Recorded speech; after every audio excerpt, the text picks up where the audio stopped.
আসসালামু আলাইকুম। আমি মোহাম্মদ জাহিদুল ইসলাম চৌধুরী বলছি। আইকন কম্পিউটার টেকনোলজির পক্ষ থেকে আন্তরিক অভিনন্দন।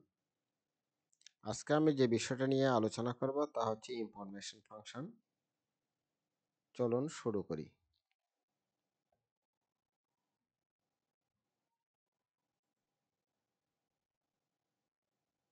আমরা মাইক্রোসফট এক্সেলে এই কতগুলো ডাটা এখানে টাইপ করে রেখেছি। এখানে যদি আমি ইস নাম্বার লিখি, নাম্বার ফার্স্ট ব্র্যাকেট দিয়ে ভ্যালু দিলাম। এখানে ভ্যালু লিখে যদি ফার্স্ট ব্র্যাকেট ক্লোজ করে দিই, তাহলে দেখেন এখানে নাম্বার আছে কিনা, তাহলে ট্রু। আর এই সেলের মধ্যে যদি আমি লিখি এখানে ইস নাম্বার,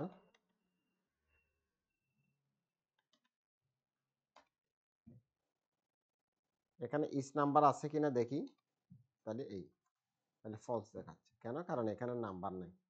এখানে যে আমি নাম্বার করে দিই তাহলে এটা কিন্তু ট্রু হয়ে যাবে। ঠিক আছে? আচ্ছা,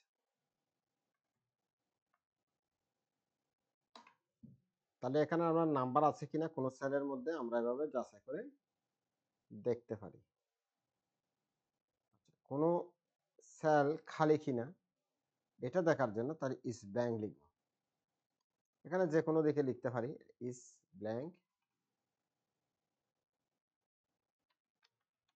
ফার্স্ট ব্র্যাকেট দিয়ে এখানে লিখলাম,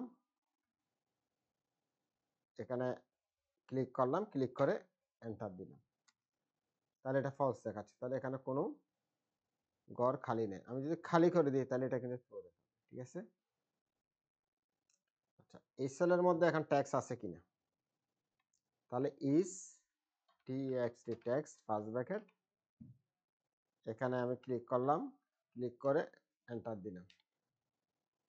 এখানে ট্যাক্স আছে কিনা, তাহলে কিন্তু ফলস, এখানে ট্যাক্স নাই।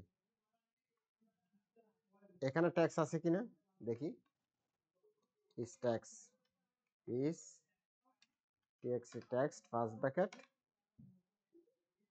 এখানে ক্লিক করে ফার্স্ট ব্র্যাকেট শেষ এন্টার।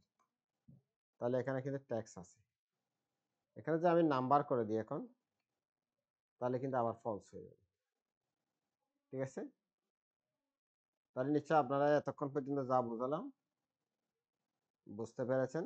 আমার ভিডিওটি যদি ভালো লেগে থাকে অবশ্যই লাইক কমেন্ট শেয়ার করুন। পরবর্তী ভিডিও পাওয়ার জন্য আমার চ্যানেলটি সাবস্ক্রাইব করে রাখুন, পাশে থাকা বেল বাটনে ক্লিক করুন। সবাইকে ধন্যবাদ। আসসালামু আলাইকুম।